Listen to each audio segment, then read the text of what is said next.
Good evening, everybody. Welcome to New Hampshire Motor Speedway as it plays host to our third race of the fifth season of the Dark Horse Racing Series presented by Troy Lee Designs. Coming off what's been a couple of really interesting season openers, we're starting to see some of the guys that might already be making plans for the championship, but still a long ways to go before we get to the championship crowning at Indianapolis, and this is our next stop. The Magic Mile. Will we see some magic here today? Seth Cole alongside of Matthew Rodriguez. And Matt, if we go back to last season, the first and only time up to this point that New Hampshire's appeared on the schedule for the Dark Horse Racing Series, we almost saw an underdog story come to light with Jim Brooks trying to battle against former champion Robert Maliska III. Would we see something like that again here today? I mean, we've still got Jim in the field, and I think Jim really wants another shot at redemption, but we heard it from the drivers last season. New Hampshire is such a difficult track to get down, and it's almost one lane, and it gets so tight out of the corners where that instant we saw happen between Brooks and Maletzka, I mean, that was almost unavoidable. Now we had the season opener at Auto Club. Nick DeGroot picking up the victory there. Of course, that was a double points race as well. Had a decent run last week at Las Vegas, but Craig Forsyth took the checkered flag there. But Forsyth, who struggled with the pit road issue at Auto Club, only gained 5 spots in the standings from 9th up to 4th. He still sits 57 points behind Nick DeGroot. So how much is the 27 car going to push the issue here today to try and gain back the points he lost 2 weeks ago? I mean, we saw it last season, how quickly things could get out of hand. I mean, we even saw it the season before, how quickly points get out of hand if you don't get a capitalize on it, or at least try to limit your hurt. New Hampshire's one of those tracks where if you're not confident at this track, this is not the track where you really push your luck. This is a track where you find your rhythm, stay safe, just conserve points. But if New Hampshire's your kind of track, hey, this is where we really start pushing the limits. And listen, we can push harder in this corner, we can push harder in this corner, just making sure we're not going to wreck the car. That's the biggest thing. Very interesting that you bring up the words comfort zone, because if we look at Matt Wagner last week, got wrecked early on in the Las Vegas race after his runner-up finish in the season opener at Auto Club, dropped down, not position-wise in the point standings, but quite a number of points now behind Nick DeGroot, third in the point standings, 56 points out. If you look back at last season's New Hampshire race here, he was 18th out of 19 drivers, and for a guy that obviously last week was very disappointed he was out of that race early, this would seem to me, at least the numbers lining up, that this would be a track that he would not be in a comfort zone in to try and mount a comeback. See, that may surprise you. And again, some of these guys, we don't point it out enough, but going over the past 2-3 seasons that we've broadcasted a Dark Horse IndyCar series, they have improved so much. We can pick certain drivers out of this field where, heck, 2 seasons ago, we never would have thought of them being a factor at this kind of track. But heck, today, we can't not roll them in. There's a couple of guys that I was noticing here in practice that I think we have to keep our eyes on. One of them was actually at the top of the board for most of practice, that being Charles Teed. Now, Teed had a victory at Iowa back in Season 3, a low-banking type racetrack, much like New Hampshire. We'll see if he's going to be able to follow that up with a good qualifying effort. Teed coming into this race 11th in the point stand, so if you're looking at a guy mired down outside the top 10 that could maybe mount a comeback here today, look no further than the driver of the 50 car, and another couple of drivers that have good numbers here at New Hampshire. We mentioned about Gale Brooks, but Jim Brooks, but Gale Brooks also has very good numbers here, a third-place performance in his race last season. So, a couple of guys maybe under the radar that could get up there in the vicinity of guys we've seen at the front here in the first 2 races, like Nick DeGroot and Craig Forsyth. Absolutely. It just kind of opens up the door where New Hampshire's a different kind of track, but with it being a different kind of track, it's a different kind of racing style. And that actually seems to work very well for the Brooks bunch. Take a look up at the top of your screen as qualifying is underway, and there is the aforementioned Charles Teed out on the racetrack right now in the 3rd position. Jeff Hysong right now at the top of the leaderboard, and we see the low banking here, but about 4 grooves of racing. Things that drivers are really going to have to worry about here today is no banking to lean on off of turn 2 or 4. You run too high, you're going to hit that outside wall and bounce towards the inside wall that separates the pit lane from the racetrack. And so with that being said, how important is it going to be for these guys here in this qualifying session to make sure they're qualified up towards the front?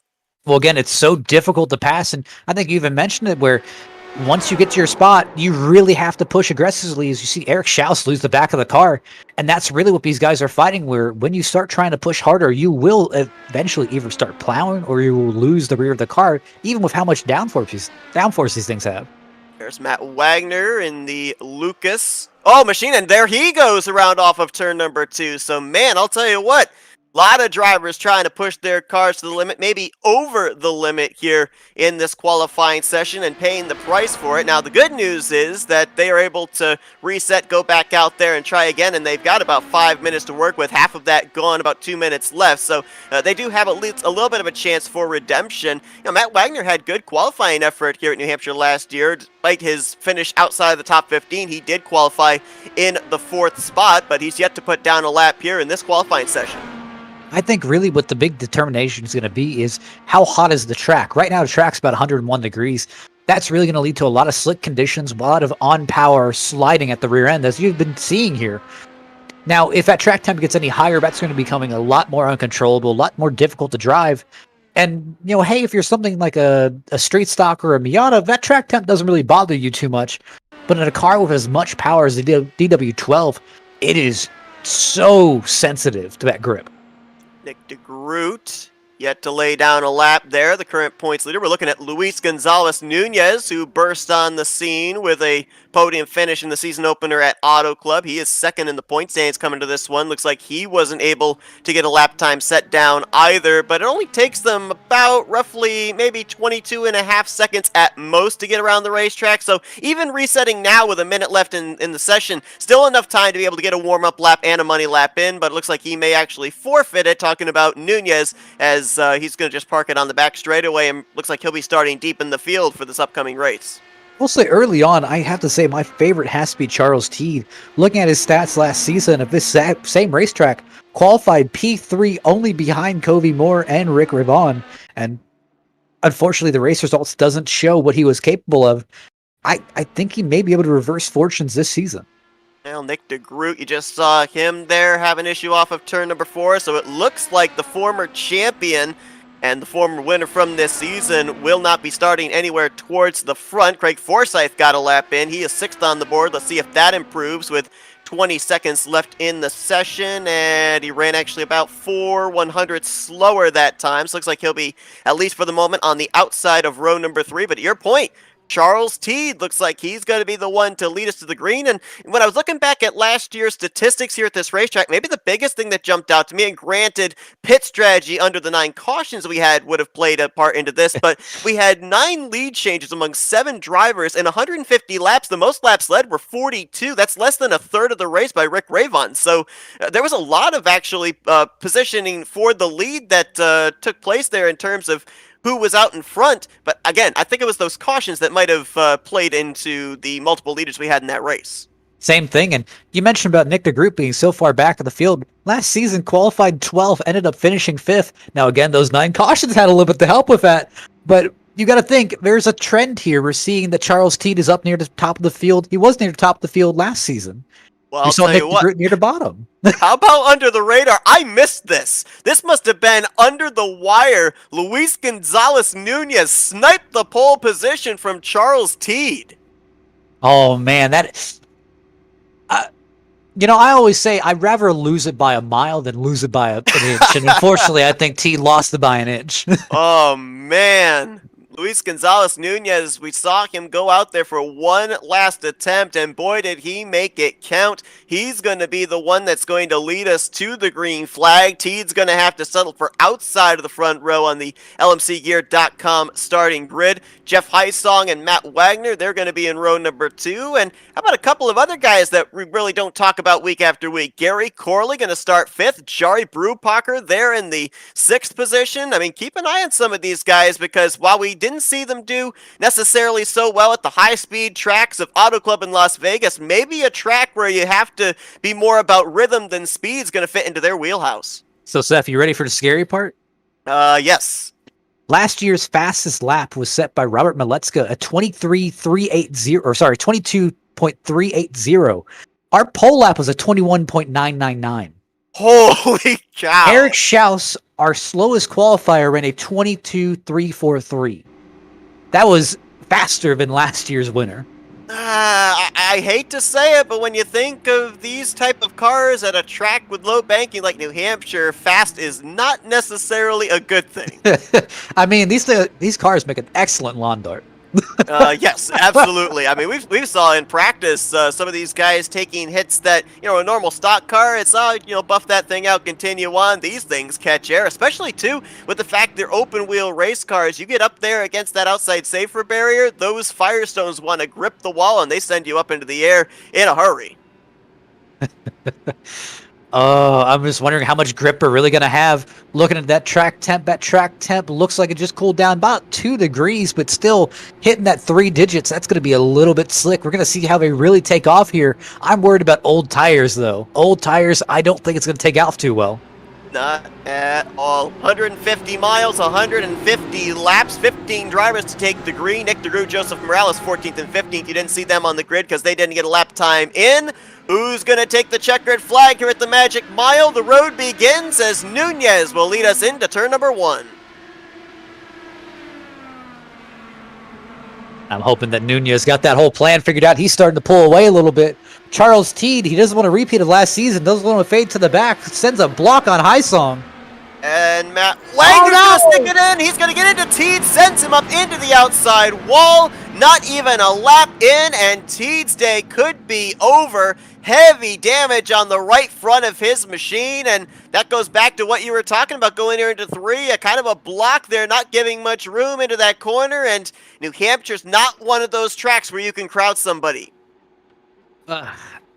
So I did miscall it. That was Matt Wagner, but I think it's way too early in the race to be blocking like that. Like, man. Absolutely. I mean, pretty much Wagner did not lift because I guess from Wagner's perspective, he had the position, which I'm not going to deny that. I mean, his nose was there. But same thing for T. T didn't want to surrender position and went down the block.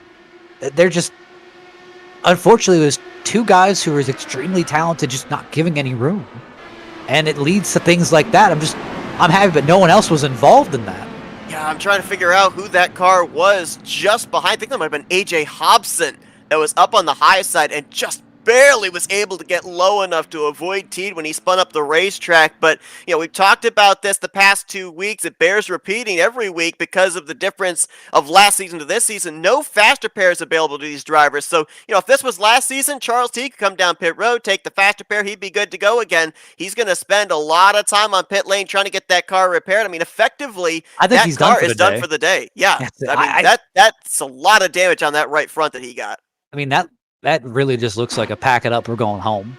You got to think of the heartbreak for Teed. 2 years in a row, even. And that's it. Charles Teed's parked it. He's out. Saw right there, that camera angle gave a little bit better of an idea of what led to the contact. I mean, you mentioned it about the speed that these drivers have this season as opposed to last season, just in terms of qualifying laps. You cannot run these cars way down on the inside going into a corner because they are definitely going to shoot back up the racetrack, half a groove, maybe even a full groove, and I think that was partially what happened there to Wagner on the inside lane. On the flip side, you run the wide corner to try and arc it in. That's what Charles T did, and unfortunately, it's, we usually talk about this at the mile and a halfs, 2 drivers wanting the exact same piece of real estate, and that's what led to the contact. I'm almost wondering how that would have affected the right front wing of Matt Wagner, who's still out there in the 3rd position. Currently, it looks like Wagner has that whole right front little wing, kind of downforce winglet bent in, so that's definitely going to affect the steering a little bit. But right now, I think we really need to look at the bigger implications where Matt Wagner's P3. Right now, he doesn't really want to drop down pit road and get that wing fixed. At least right now, he maybe wants to hold it off till a little bit later so he doesn't lose track position. It's just so vital here. Really, the run's going to tell if he's going to kind of have an advantage from that or if he's going to disadvantage him. And Teed, I mean, really, with Charles, when it rains, it pours. I mean, he's had 11th, 16th place finishes, and unfortunately, this is going to be a 15th place finish tonight.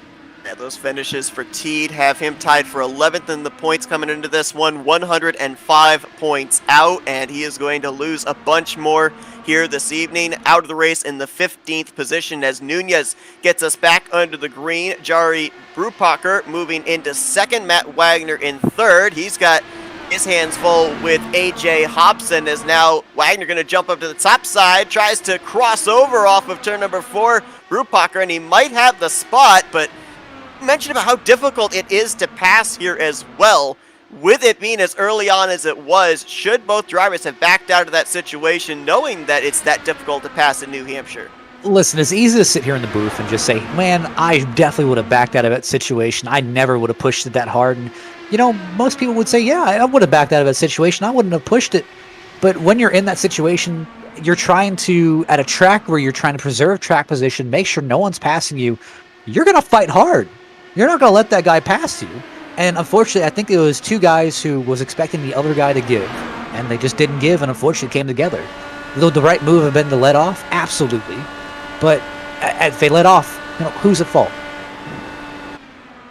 Saw the couple of drivers are going to fight with each other and the outside wall during the course of this race. Oh, Gary Corley, it was the car I was going to talk about, who had gotten into the wall, and now he's got worse problems off turn 2. He's been spun right in front of the field down the back straightaway. Ooh, and I think he actually impacted Forsyth and Jim Brooks.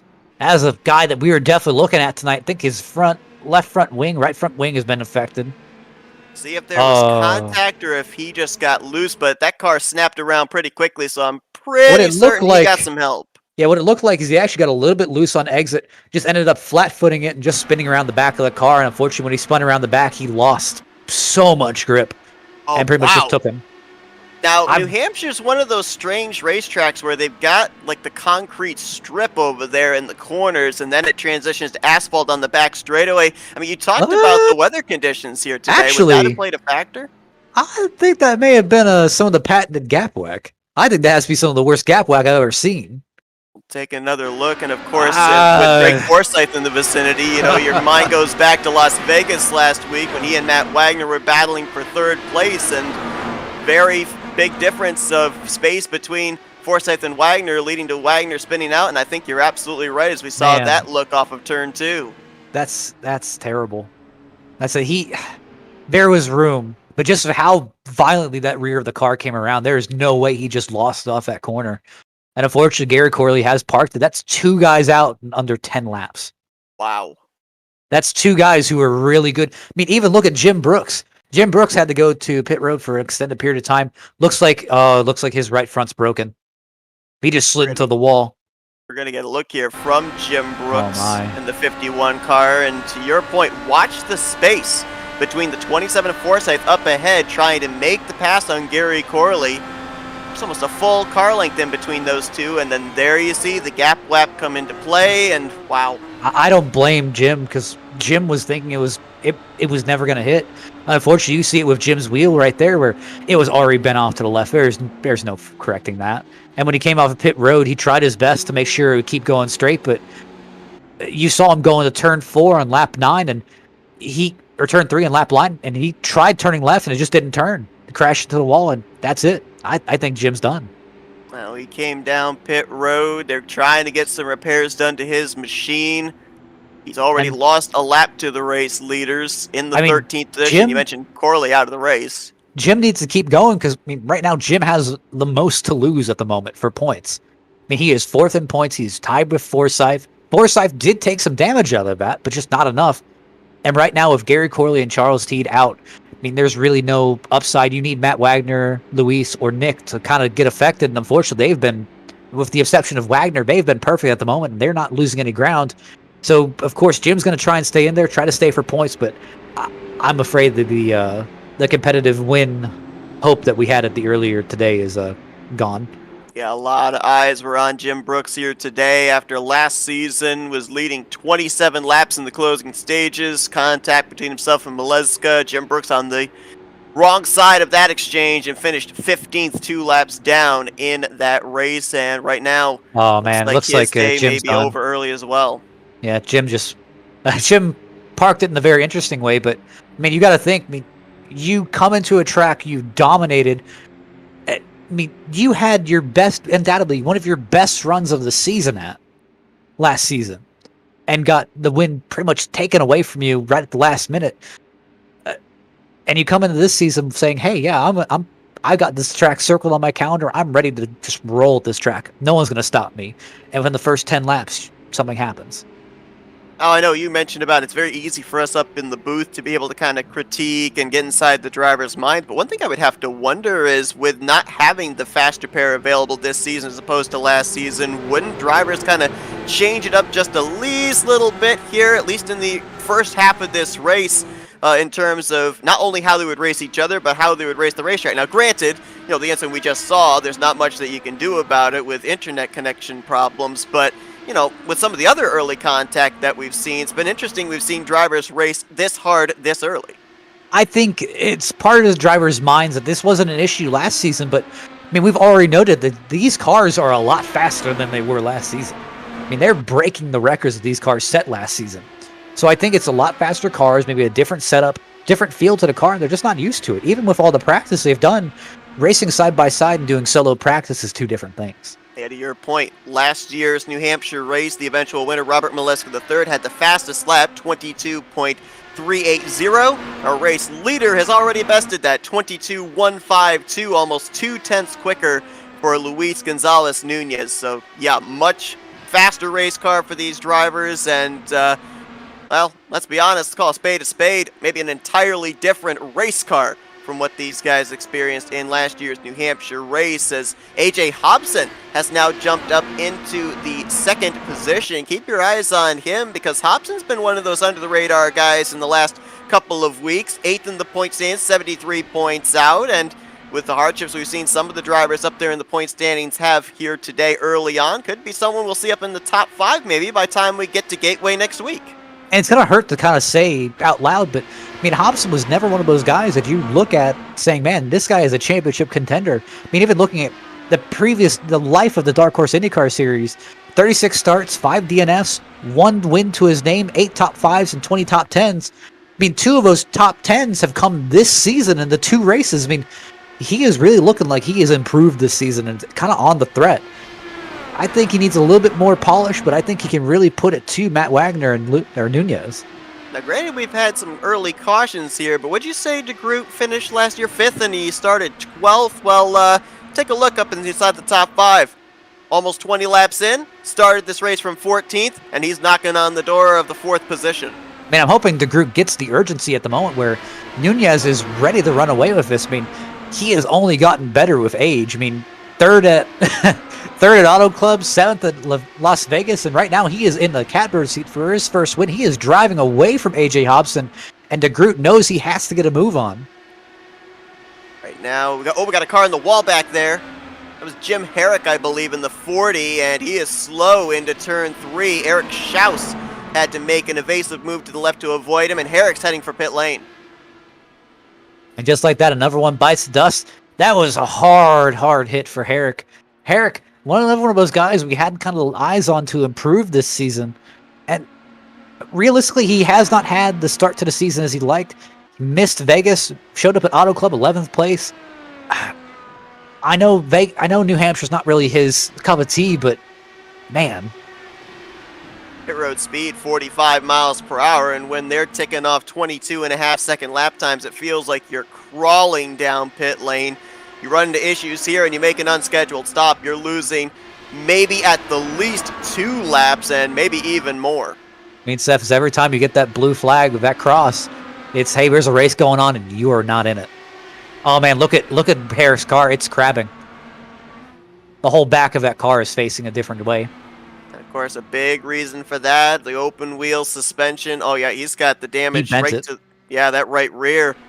Might have been the loose sensation we saw drivers dealing with in qualifying. More than likely slid out from underneath him there on the exit of turn number 2, and he's done for the day. Yeah, I think he was just trying to figure out how that car was going to feel as he got back out there. He's using the inner loop on the back straightaway going through the road course. Look at how much he's turning the wheel. Yep. He is cranking that wheel to the left, just trying to get it to go straight. And you can see from just the back of the car and the front of the car just having a massive disagreement. Man, who that's would have the danger. Who would have thought 25 laps in that we would more than likely have 4 of our 15 drivers out of this race? Going back and looking at that incident, realistically, I was wrong at first. He barely touched that wall very hard. Basically, he was on the outside of, it looks like, Eric Schaus or Jimmy Dryant, or yeah, Eric Schaus, and he just put the right sides in the fence, bent the right sides a little bit, and that's all that damage did. And it knocked the toe out of it. It made the car almost undrivable. Good battle here. Three-way battle for the third spot. Matt Wagner, Eric Schaus, Nick DeGroot. Schaus was trying to make the pass for third place on that inside line, had to bail out of the throttle, and Nick DeGroot there to pounce. You talked about the difficulty of passing here. This is very much a momentum track as well. You lose that momentum, somebody's going to be there to take advantage. DeGroot was that guy. So Schaus, who was trying to go up 1 on the current running order, ended up going -2. Oh, and it looks like Matt Wagner had to slow up a lot for, looks like AJ Hobson. DeGroot makes the move on Wagner. He's up to third place. And now he'll try and get to the inside of Hobson for the runner-up spot. Schaus to the inside of Wagner for fourth. Now he tucks back in line, and the guy who's got the best seat in the house would be Jari Brubacher right now in 6th position, watching this side-by-side battling 2 rows deep. And the guy who loves this has to be Nunez. Nunez has opened up a 5-second lead. I see someone who's practiced for this week. On board with Brubacher is Wagner on the right, Schaus on the left in the battle for the 4th position. Running the higher line, arcing it into the corner, trying to see if he can get to the inside of Matt Wagner as Schaus completes the pass on that inside line. Very nicely done. It seemed like on the longer run, that inside line was not going to be the preferred area to be able to get the speed, especially on corner exit, but Schaus was able to get it done. I'm wondering if maybe Matt Wagner, all of a sudden, the speed is going in a way, and you have to wonder if it would go back to the potential damage he would have gotten in the incident between himself and Charles Teed. Well, realistically, it's taking some downforce off that front end. And what it's doing is it's forcing him to turn a lot more aggressively into the corner, put a lot more wheel in the car, and I'm pretty sure he's burning that right front. He's burning that right front a lot more aggressively, and he's going to wear those tires so much more. It kind of comes into one of those situations where I think I would have just went to pit road, would have repaired the car, and went on, but honestly, he made his bed, he's made his plan. This is what he's going to stick with if there's no more cautions. Eric Schaus picking up another spot, move him up to the 3rd position. At least of the drivers up here in this group, he is the fastest, turning really good lap times. Hobson might have brushed the wall off of turn 2 that last time by. And remember, Eric Schaus is a former winner here in the Dark Horse Racing Series, but that was all the way back at Pocono in Season 3. You know, I don't even know if I should mention him, but Eric Peterson, Mr. If anything's going to go wrong, it will go wrong. He has been slowly making his way up to the field. Started 12th, ended up racing his way up to 7th. But look at that guy who's in front of him. That's AJ Hobson. AJ Hobson has fallen off a cliff. Yes, he has. He's lost 2 positions in the last 10 laps or so, and maybe about to lose a 3rd to Peterson. Peterson last season finished 12th here. I think he was next to last car on the lead lap, but this has definitely been a much better start to the season than it was last year for the driver of the 36, as he sits tied for 4th, a 3-way tie for 4th, actually 57 points behind Nick DeGroot. And just look at these guys. It's so hard to make passes at this track, so you really have to plan out your moves and when you're going to make them. Really, the most popular time is around the entry or middle of the corner, or at least trying to get that good run on exit, but you kind of have to pick and choose your time and hope that you're not going to catch anyone too early, too late, or just miss your window. There's Craig Forsyth in the 27 car. You saw him on pit road under the last caution. He's just kind of been riding in the latter half of the top 10, currently scored in 9th. Jeff Heisong is the black and red number 18 on the inside there, trying to make the pass on AJ Hobson for 7th place. Is all this going on here in the middle of the pack, still pulling away, is Luis Gonzalez Nunez, who has opened up almost 6 seconds back to Nick DeGroot. Now, the bad news for Nick DeGroot, especially right now, is the fact that both of them are running similar lap times with DeGroot in clean air. So DeGroot's keeping him at least in striking distance, not losing any more ground, but he's not gaining either. At what point does Nick DeGroot try and change up his line or change up how he approaches the corner, or do you just have to stay constant and maybe hope that pit stops will be the deciding factor? To be honest, I'd really start focusing on fuel strategy and pit strategy at this point. Right now, we're about 5 seconds out. Our tires are pretty old. I don't think we're going to be really able to make that big of a charge, or at least with how Nunez is running at the moment. I mean, his last lap was a 22.617. DeGroot's was a 22521. There's not going to be a big enough swing for DeGroot unless Nunez really burnt off his tires, which I don't believe he has. So he's really going to have to make a decision. I think DeGroot really needs to focus on pit stops, maybe doing something different. He's going to have his hands full in a moment with Eric Schaus, because I mentioned that Nunez and DeGroot, they're running similar lap times. Schaus has been consistently about a tenth quicker than the both of them, and he has reeled in the 89 for P2. Now, I keep watching A.J. Hobson fall through the field, and I was looking at the side of Craig Forsyth's car and just said, "Get out of here," and I know exactly what he's thinking. He put it on the side of his car. He wants him out of his way. Well, Hobson's on pit road now, so I would assume this would be unscheduled for the driver of the 63. We'll follow up on that as he is on pit lane, going to lose at least one lap, and now he's going to be hoping that this thing continues to go green, because if you get a caution that comes out, it's going to be very unlikely you're going to be able to get 2-3 laps back, at least until maybe the end of this race.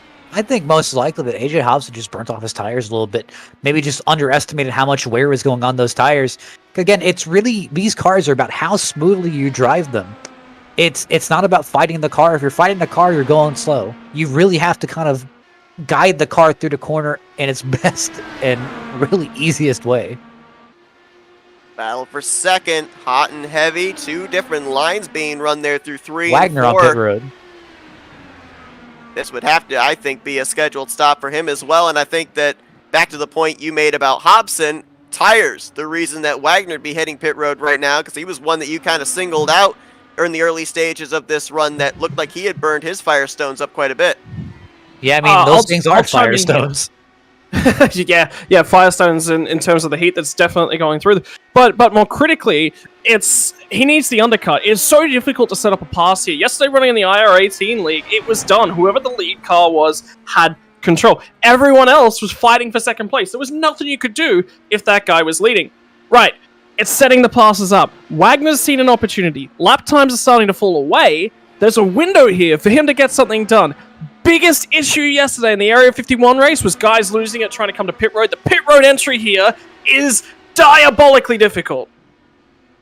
And you saw, as soon as Matt Wagner dove onto pit road, race leader Luis Nunez says, "All right, I'm not going to give you the advantage of that undercut." He dove onto pit lane to give up the top position. That turns the race lead over now to Nick DeGroot and Eric Schaus, who I'm assuming, at least for the time being, these are guys that are going to try and stretch it as far as they possibly can, maybe catch a lucky yellow flag and trap some of those fast cars one lap down. Well, I tell you what, again, Schaus yesterday, 1 lap shy of getting the caution he needed. He came to pit road and he was the cause of the caution. He was the last guy that came to pit road. He was the guy that caused the caution. That's just how it is. Sometimes it goes your way, sometimes it doesn't. Look at these guys, though. DeGroot feels like he's got a little bit of control right now. He feels like he's in a really good window. The other thing is, DeGroot, now that he's seen these guys pit early, he wants to go for the overcut. He wants to generate tire benefit. Why? Now it improves his chance to try and get a pass done. He's trying to do everything in his power to do the opposite of what his opponents do.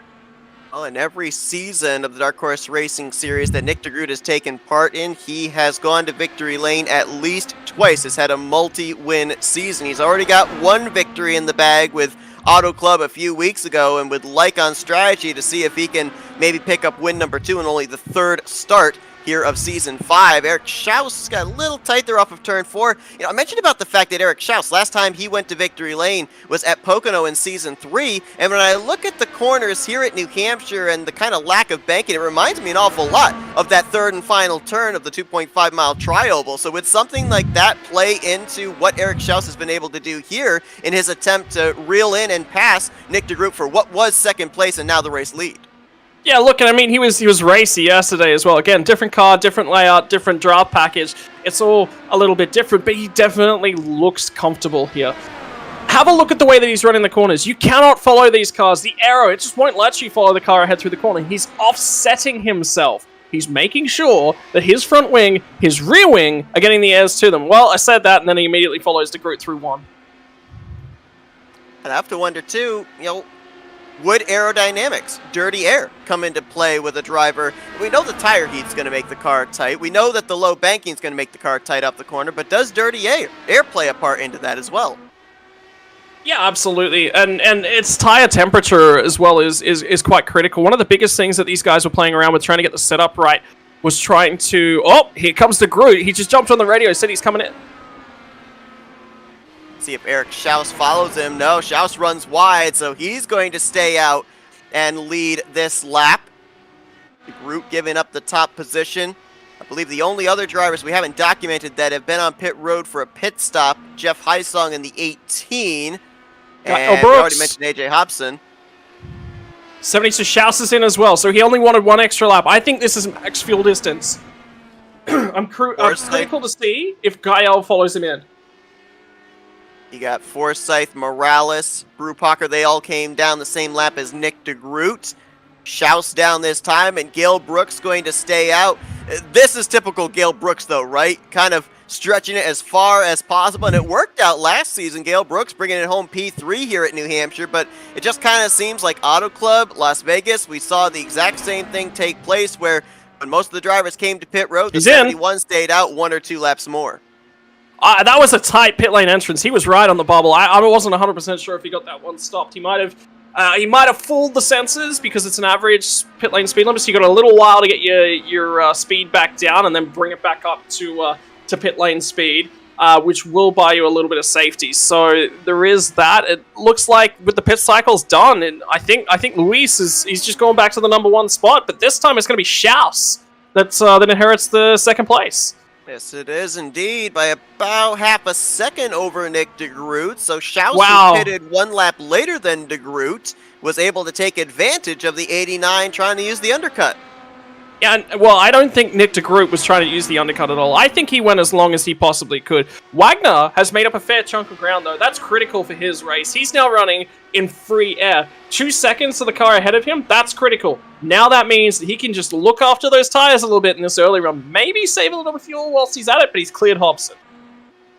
So for some of these drivers, granted, we ran 3 early cautions, but for about maybe 6 or 7 of them, that pit stop was their first of the day. They would have saved some fuel under those pacing laps, so are we looking at 1 more stop to the finish, or do you think it might come down to maybe single-digit laps where we might see a second and final pit stop if this thing goes green? You're going to see a splash. If this thing goes green, you will have to see a splash. 54 laps under green flag conditions, that's a long way. That says to me that these guys are either A, saving, B, come down to take a splash. So there's a few guys in the field that would have taken that splash and said, hey, I don't have the pace to run up front here. I need to create an offset. And one of the ways they do that was the fuel with those tires. So they've gone ahead and they've had a crack at that. It hasn't gone their way as of yet, but things will play back into their hands. Also, have a look at the guys that are pitting early. They're committing to that 2-stop strategy. There's no fuel saving for these guys. There's no way they can make it on without that extra stop at the moment. So that means that guys like Matt Wagner, well, he's got 2 options. He can either save a little bit of tire to try and give himself the opportunity to pass later on in the stint, but he's closing in on Peterson at this point in time. I think he's put the hammer down. I think he's gone in the opposite direction. He's gone, okay, no fuel saving, push hard all the way. Also, a little note there on Matt Wagner as well. Spent about 5 extra seconds on pit lane to probably get a little bit of work done on that right front wing. It was the first time he had come down pit road since the contact between himself and Charles Teed in the opening lap of this race. So maybe they got that thing back to where he's at 100%. And to your point, now he's starting to turn some money laps in a hunt to get back up inside the top 5. I mean, he's got to have a crack. He can't sit back there and let things go. I'm going to be honest. Matt Wagner, right now, he would love to be able to go down to his local grocery store and just buy a big old bag of luck. He has had some of the worst luck I've ever seen a guy have over the last few weeks. He's been a huge victim at Gapwack. You got to feel sorry for the guy. He's turning, ultimately, probably some of the best laps, and things are just coming a little bit unstuck. That creates frustration. What's going through his head right now is, I need a good result. What can happen, and Wagner has a very experienced head, so he's got the ability to control this, but what can happen is that frustration leaks out. You try harder, and when you're already at the peak of your condition, when you're trying the utmost, trying harder, that actually goes in the opposite direction. Trying harder means you overwork the car, you overwork the tires, and you're going to make more mistakes when you do that.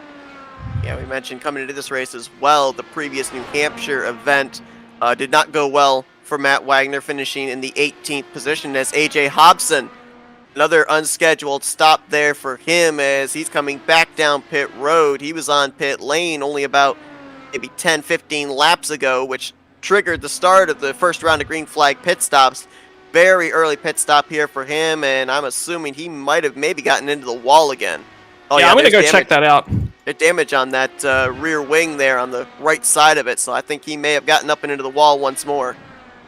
Alternatively, I mean, yeah, no, he has. He's got the wall off 1 or 2 on lap 60. So, alternatively, I was going to say, there is another option for these guys, and that's to take their strategy in the complete opposite direction. Instead of trying to go for trying to hold off on that splash, how about you get that out of the way early? If the race is looking like it's going to be green flag, you're going to offset yourself. Now, if a caution ever comes out, the strategy goes in the bin, the race is over. You can't do much except for try and get your laps back.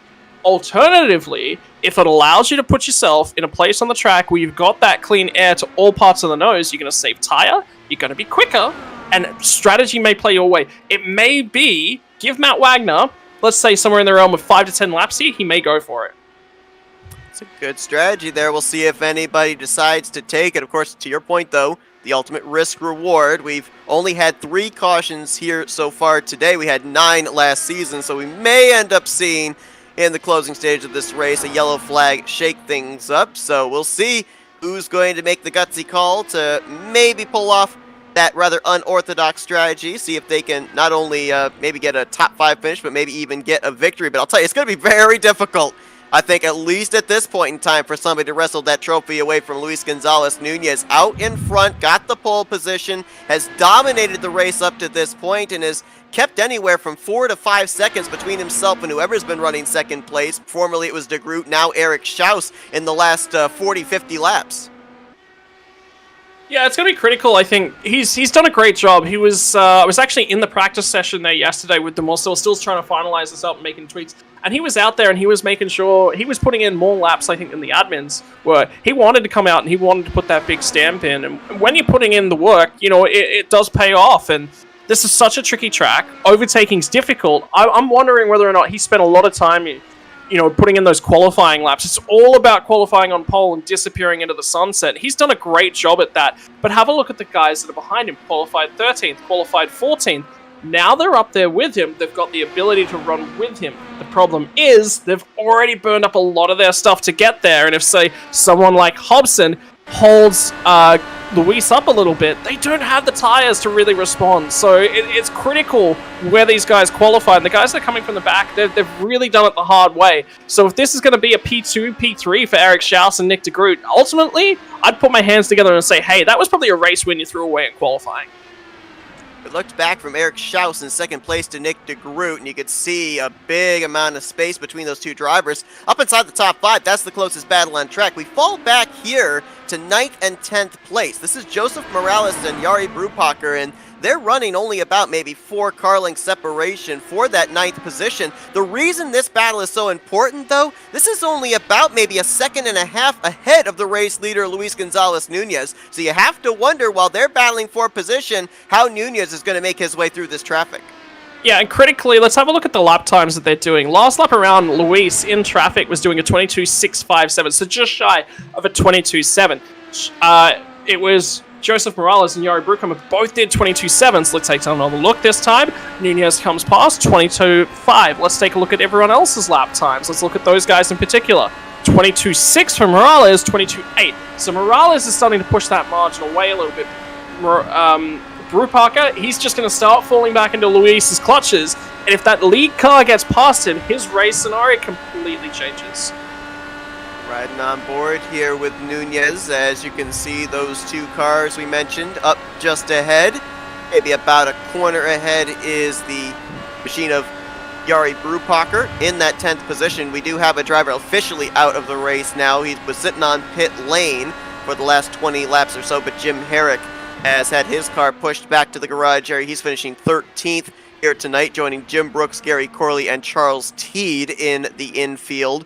AJ Hobson, the only car off the lead lap at this point in time, 3 laps down in 11th, but looks like that's going to change very quickly here. 4 car lengths, 3 car lengths from the front wing of Nunez to the back bumper of Brupacher. You know, I wasn't here, unfortunately. I had a work meeting for the start of this race, and I'm really disappointed. My heart goes out to Jim Brooks. The guy was on for his first ever win last season when we came to this venue, and a last lap battle, and you can say, yeah, it's Robert Maleska III. Yeah, maybe he was a little bit aggressive, and it might have just been, yeah, let Jim Brooks have the win, but you don't do that. He's a race car driver, and he went for that win, and it didn't pay off for Jim Brooks, and that's unfortunate. And for him to return here this year, and things have gone so much in the opposite direction, that's heartbreaking for him. He had a great opportunity, I think, here tonight, and it just hasn't gone his way. Yeah, in the case of Jim Brooks, as Nunez is hitting pit lane here, so interesting that about 25 laps into this run, he is back on the pit road. But last season, the Jim Brooks incident late in the race, so not much opportunity for him to be able to mount a comeback, but we saw a lot of comebacks in last season's races when drivers would have the early issues, having the luxury of the faster pair to then be able to get back out there, get track position back, and be able to get decent finishes. That's not the case this season. You kind of look back at last week with Matt Wagner, you look at this week with Jim Brooks, I would even throw Charles Teed into the mix there as well.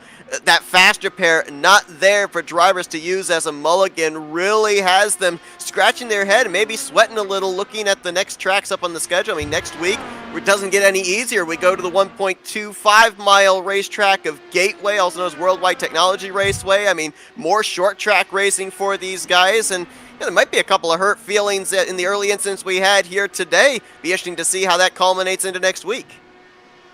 Yeah, and particularly for Matt Wagner, I mean, he's having a hurt season. He's just hurting in general.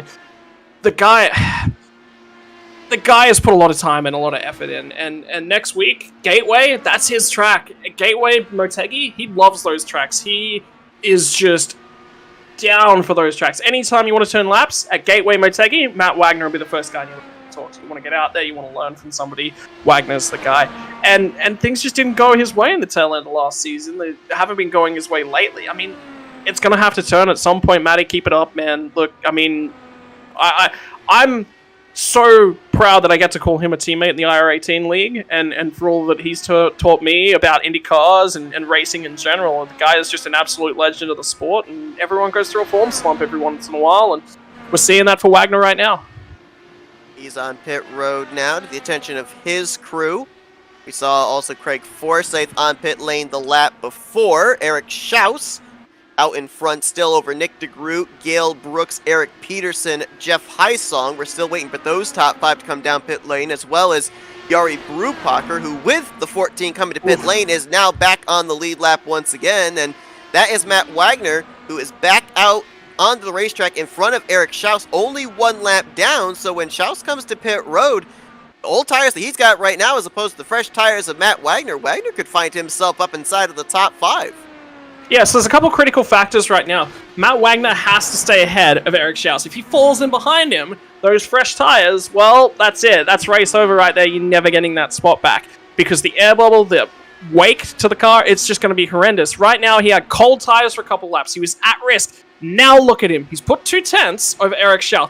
What Wagner's doing here, and it's a very smart move, he said, hey, this window here, this race is going to get broken down to that extra stop. I'm always going to have to do that extra stop. So instead of it being a splash and go, he's trying to make sure that he has the freshest tires on for the longest period of time. He's short pitting every single time, taking fuel, taking a fresh set of tires, getting back out there on those fresh set of tires. And I think Luis is in that exact same scenario. They're going, hey, instead of trying to push this out, extend this fuel, come in for a splash late and still be on old tires, not really able to defend, let's get freshies on, let's run full pace the whole time, and let's not worry about fuel saving. And look, I'm going to be honest, Luis is quick when he's not fuel saving.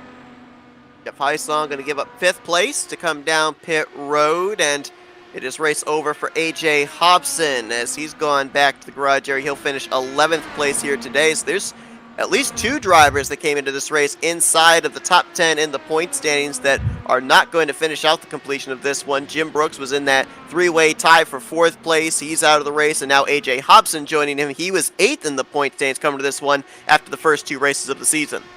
Schaus is coming. Schaus has realized that he's getting held up by traffic, and he's going to come into the pits this time by. Why? He's just closed right into the rear bumper of Jari Brupacher. That's starting to push him back into Nick DeGroot's clutches. So instead of getting held up by the traffic, instead of being compromised, what he's doing here is he's pitting. He's in the window, This is him committing to 2 stops to home. So this is an alteration to his strategy. Let's see if Wagner is actually going to leapfrog him here. This is critical for Schaus's race. He's out. I think he's clear. And is he? Sorry, my apologies. He's still in the lane. Yep. I was looking, trying to figure out whether the 0 miles per hour was registering for me or registering for you. I'm actually having a look at lap times at this point in time. Matt Wagner's actually making up a chunk of time. Eric Peterson, 0.7 a second. Jari Brubacher, 0.6 of a second. Luis, even 0.1 of a second gain to Luis. So he's making time to the leader as well. Schaus is now going to come out, and he's going to be in the middle of these guys, I believe. Yeah, he's actually a long way ahead. DeGroot's in. Gale Brooks going to inherit the race lead. Ooh, saw him get a little... Well, it's hard to tell if he got loose or got tight. It looked like a combination of both there off of turn 2. We'll see how long it's going to be before he comes to pit road. Wow, that car ran really wide off of turn 4 as well. Gale Brooks has led about 4 or 5 laps here under green flag conditions today, looking for a top 5 run. Last year ran 3rd and didn't lead any laps, so decent outing right now for the 71 car. But one thing, going back to the situation we saw him in out of turn 2 as he's coming in this time, I go back to when we run tracks like Auto Club and Michigan, and the drivers tell us, man, the thing is a handful when we come off the final corner or off of turn number 2 on a low fuel load because the back end is just so light. What do drivers experience on the long run here when that fuel cell starts to empty, or does the tire heat that they get on the long run kind of counter the loose sensation? Because we saw a lot of drivers just looping it off the corner in qualifying with a fuel load. Yeah, so a couple things about the qualifying fuel load here and the qualifying setup. That's the way that it's designed to drive. It's designed to give the guys really good turn in. Generally, the qualifying setup, when I was testing it with these guys yesterday, it was literally only good for the qualifying laps. You could not run another lap. It was overheating the tires. So the tires were designed to be on edge. That maximizes the performance on the qualifying scenario. What that means on the race scenario is if the setups are similar, and I'm pretty sure in this case they're actually slightly different, more to be on the tire conservation side so that we can actually get some race runs in, which is translated to a lot of green flag running here. So great job with the setup, guys. What they've done is they've been a little bit cautious in terms of overheating that rear and the way that the car develops its grip off that right rear tire. What that means is there's actually more load on the right front. The car actually turns in quite nice, quite stable on high fuel. Great feeling, great sensation in the car, really strong through the middle of the corner. It's all about getting back to the power. How low down the track do you want to run? Because it's quicker to run lower on the track. Very critical here. That puts a lot of load in the right front. On the low fuel, yeah, that car, it's sort of seesaws. It's about where the weight is positioned in terms of where the pivot point within the car is. That's how it works. That's why with cars with the fuel tank in the rear, under acceleration, high fuel, they've got that load in the rear, it's all squatting down on the rear, the rear's got a nice bit of grip. When there's less weight there, the car's squatting on those rear tires a little bit less, there's a little bit less grip there, but the car still wants to pivot around on those tires. That's what they're feeling. This setup, I'd expect something like that, but it looks like our drivers have got it completely and utterly under control.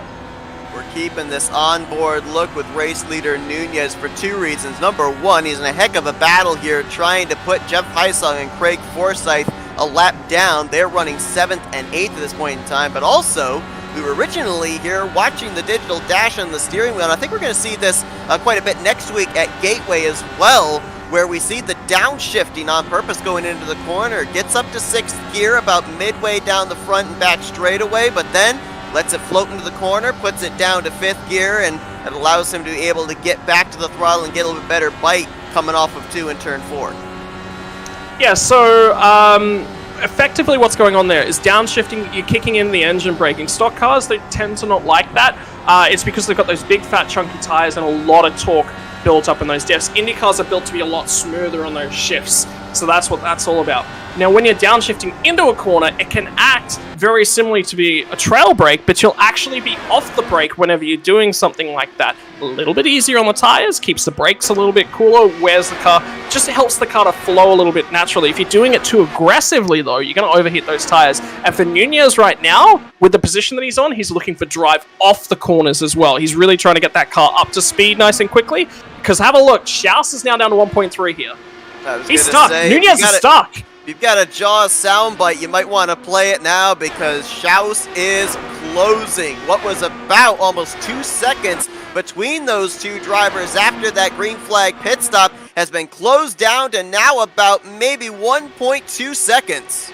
And you know, this is critical. This is critical for Nunez because this is about his race and maintaining his race lead. Forsyth will now just relinquish the position. So Forsyth's been running that higher line on the corners. He still has a race to run. He's in a battle with Jeff Highsong immediately behind him. Now, the instant he's got dirty air here, all of a sudden, Highsong closes up on him. So him letting Nunez go is actually really bad for his race scenario.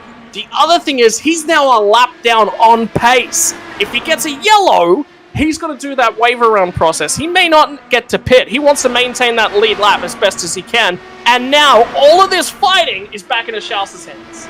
And here's the thing, too, and you see this in a number of races, doesn't matter what the car is or what the scenario is. If you're on the tail end of the lead lap, you're going to battle that race leader as hard as you can to stay in front of him. But once he passes you and that second place car comes up, you move over, you let him on by. So it is kind of an advantage to be running in the second position when you catch up to traffic.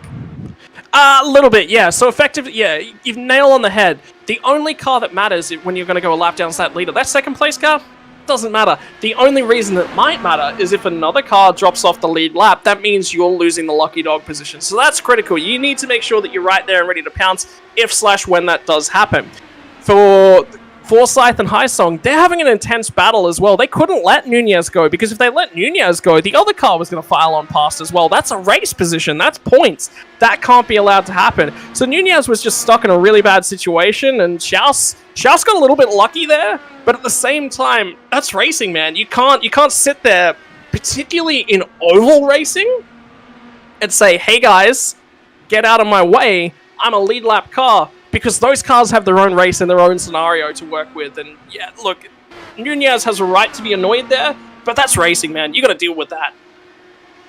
Also consider back in the early stages of this race when we started to get into this long green flag run, Nunez and DeGroot, they were running first and second. It was the third place car of Eric Schaus that was running faster than the both of them. And looking right now, he is still a tick quicker than Nunez lap after lap. That last time by about maybe 5/100ths of a second quicker, and he's been consistently that here ever since the two got themselves clear of lap traffic. The other thing we're going to have to keep an eye on here is both of these drivers, their final pit stop is going to take place at different times. This is the 30th lap on this stint for Nunez, only 19 laps so far on this stint for Eric Schaus. So with that being said, do we give the advantage, at least tire-wise, to Eric Schaus because he's going to be making the later pit stop?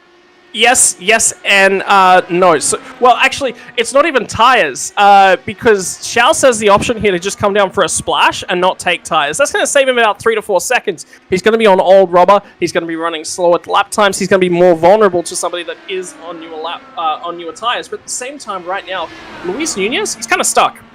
You're right. He's in that 30-lap old run for this run as it stands right now. He's had to fight lap traffic the whole time. So he kind of wants to come into the pits nice and early. The problem with that is obviously... Oh, Nunez hard into the wall in turn 2. The race leader brings out the third caution of the day. Oh, man. I'd say his rear tires are just overheated. That's all that is. He was trying to lap 6th place Eric Peterson, and you just saw the back end come out from underneath, and there's the suspension problem. He's done. Oh, man. He's done. Wow. This race just took on an entirely different aspect as Nunez is looping it around there in turn 3, trying to keep it pointing in the right direction. Let's go back and see what happened. I think you hit the nail right on the head. Those rear tires, all of those laps that he spent trying to get around Highsong and Forsyth, it all culminated to him not having the grip he needed when he tried to make a pass on Peterson. Think about everything that we've just talked about. Everything we've just talked about, right? I was in this exact situation yesterday, whereby I was coming up on lap traffic, and that lap traffic, they've got their own race going on, you know, and as the leader, you've got to make your way through them. You've still got to make, and it's a difficult track to overtake on, even when you've got an advantage. There's nothing you can do. As the leader, look, it's tough. I feel for the guy. I really, really do. But that's racing. You have to find your way past it. There's nothing that he can do there. He's got to do the absolute best he can, and you feel under pressure as the leader, and you think this is where it can all go wrong, but he's got to get past them at racing speed. That is how it works for the first lap. There is a gentleman's agreement, I will put in air quotes here, that lap traffic should get out of the way. There ain't no gentleman's agreement at an IndyCar at this level, because that lap means so much to so many people. You cannot afford to lose that lap, and I feel for the guy. He's just lost his potential to win a race here this season, and I wouldn't have done anything different if I was the lap traffic. I gotta tell you, I would not have done anything different. It's his responsibility to get past them. None of them were blocking him, and that's the critical factor. None of them were blocking him at any stage there, so it's on Luis, unfortunately, and that is disappointing. It hurts, but that is racing. Well, we mentioned that last year, the driver that led the most laps, which was Rick Ravon, led 42 laps of the 150 scheduled. Might just be a tick shy of 100 laps led Luis Gonzalez Nunez, but those laps led are not going to be showing really the performance he had here today in the finishing results. Out of the race in the 10th position for Nunez. And not only does it change kind of the aspect of this race of who might go to victory lane, it changes the points too, because remember, Nunez came into this race second in the point standings. Granted, he was 56 points, or make that 42 points, or 52, I'll get the number right eventually, 52 points behind Nick DeGroot coming to this race, because DeGroot had that double points win at Auto Club, but he would have at least taken a pretty good chunk of that points lead out today if he was able to close out the deal, and if DeGroot had finished in the 3rd position. Now Nunez is out in 10th, DeGroot moves up a spot to 2nd place, and he's going to have maybe a little bit more of a gap over the rest of the competition. Talking about DeGroot when we get to Gateway next week, if this 2nd position stands, maybe he even has something for Eric Schaus. He might be playing his cards a little close to the chest in this one. Yeah, look, I mean, you know, it's difficult. It is very, very difficult all around. Look, I think DeGroot, in terms of keeping his championship alive and trying to make sure that he's making the most out of it right now, he's got to focus on just securing a 2nd place. 2nd place is enough. Sometimes getting greedy is the worst possible thing that you can do, but he's a smart race car driver. He knows exactly what he's doing. Eric Schaus, exactly the same. But Eric Schaus has got nothing to lose here. He wants a win. He needs a win to get his season online. So you're going to see Schaus get really aggressive here on this restart. He wants to be the leader. It is control the lead, control the field. Schaus has got a great opportunity here. Eric Schaus so far this season at 10th place at Las Vegas last week, 17th in the season opener at Auto Club. Look at Comes into this race, 13th Look at how in close the point DeGroot is. standings. And you saw Gail Brooks kind of a little bit out of line there, just in case the top 2 stacked up. And how about Matt Wagner and Craig Forsyth? Both these drivers with some earlier issues in the first 20 laps of this race. They're in the hunt now. Yeah, have a look at DeGroot to the inside here, Seth. He got a huge run off the corner. Schaus has to get a monster run from the top here. And he's going to. Nick DeGroot not able to get back to the throttle. Tucks in line behind Schaus to make sure Gail Brooks doesn't get to his outside. And now we'll see if Eric Schaus, who seemed to have the best car on the long run, if he can start to gap himself back to the former champion. Have a look at this. 4 cars under an absolute blanket at New Hampshire. I didn't think I'd be able to say this. I thought the aero package would prevent this. This is great race car driving from all involved. At Wagner, the caboose on the train. Oh! Yikes! I thought he was in there. My goodness, I don't think that we'd ever think we'd say the bump and run with Indy cars here at New Hampshire, but that was nearly what it was into turn 1. And that's great driving from DeGroot as well, because you thought for sure he was going in there. There was no way that he's going to save it. That is some of the best defensive protection driving that I've ever seen from any driver, from Nick DeGroot. That is amazing, and that is what it's all about, folks. If he damages his front wing right there, his race is over. Tell you what that does. That takes Eric Schaus's focus from outside the windshield to his rearview mirror now to see if DeGroot drives it in that deep again. Well, he understeered through the corner a little bit. I was a little bit worried that DeGroot was actually going to lose the spot to Gail Brooks there, so Brooks was starting to set up a little bit of a run. Now Brooks has fallen off, and here comes DeGroot once more. And Gail Brooks waiting in the wings as the top 2 mix it up. Now Brooks drives it low there through 3 and 4. Gets up alongside the left rear quarter panel of Nick DeGroot. Not quite able to get the side draft, though, into turn 1. Have a look at each of them, though. They're all having to run different lanes. They cannot afford to receive bad air to any of those aero-dependent structures. They just can't afford it. Look at Gael. He's got to get to the bottom here, because if he runs it and follows these guys around, he's losing that spot. But does he lose the spot to Wagner? I think he's going to. He lost that momentum there off of turn 4. Wagner filled in the gap where DeGroot was. And now Craig Forsyth enters into the mix there as well in the 27 car. Look at your top 5 separated by about half a second with 30 laps to go. And look at Wagner. Wagner had to jump on the brakes deep into the corner then to pull the car up. That's going to put load. That's going to put wear. And now Gael's got draft support on the inside. DeGroot down to the bottom, tries to slide up in front of Schaus. Wagner Can't does the do switch. it. That stacked up Wagner off of turn 2. And now Gael got back to the top side. He's lost a spot, but I think he's in his preferred line here. Craig Forsyth took the victory last week at Las Vegas. He's looking for back-to-back trips to victory lane here this week at New Hampshire. Now Wagner to the inside of Schaus for the top position. Matt Wagner, more like Matt Wagnerd. And at what point are these drivers going to kind of have to look at Eric Schaus and say, the only way we're going to get around these guys, he's not yielding us the top side, we're going to have to kind of pull a slide job here in the entry of the corner and try and block his momentum of battling back through the center of the corner off. And yet again, I want to point out to the cleanliness of the drivers here. Nick DeGroot had an opportunity to perform a slide job there, but he wouldn't have cleared, and it would have stacked up everyone, and it would have caused a wreck at the back of the pack. DeGroot elected not to do that. And that right there says multitudes about the driver quality in the league and the careful driving standards of the league.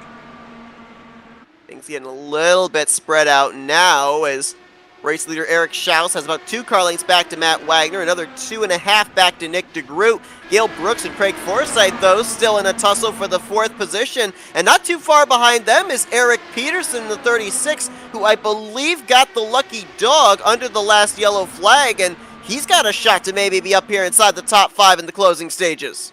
I think Craig Forsyth's actually backed things off here a little bit. I think he's trying to do a little bit of tire conservation at this stage of the race. There's still 25 laps left to run at this point in time, so I think he's going, all right, watch these guys, let them burn off some tire. 15 laps from now, I'll start pushing. Now, so far, you mentioned about how clean these guys are racing. One driver that was not hoping for something like that was Jari Brupacher. He took the wave around under this last yellow flag. 35-lap-old tires. There's no way I don't think he's going to be able to make it to the conclusion of this race before having to come to pit road for at least a splash to make it to the conclusion. So he's hoping to see a yellow flag sooner rather than later. Yeah, 58 laps, that is out of the question. He would have to be on the clutch and running so little fuel around each and every lap. He hasn't got a choice, though. He's got to hang in there for as long as he can. He's got to clutch. He's got to make this fuel last as long as possible. Because if he pits early and another caution comes out, well, I mean, he never gave himself the option. He's going to stay out there. Wagner's cleared him. Wagner's got the lead. Wagner is out in front, and Schaus might have brushed the wall off of turn 4 that last time by. Maybe a little frustrated right now, the fact that the gap is slowly opening up between himself and the 6 car. And you keep your eyes on Schaus at this point in time as well. This one isn't over. Schaus will rebuild the run. But from up until now, it's been Schaus driving defensively. Now he's got to go on the offensive, and we'll see how that works its way out. He's got the freshest tires, remember? He's had clear air to that nose for the longest period. And Matt Wagner, last time by, ran a 22.148. That's only 2 100ths over the fastest lap he set today. And he right now is on it, trying to keep Eric Schaus at bay, about half a second between those two. But remember, Eric Schaus, when we saw him and Nunez, he seemed to be the faster car in the long run. Matt Wagner had the early issues, so he was kind of laying in the weeds. We never took much focus of how fast his car is on the long run.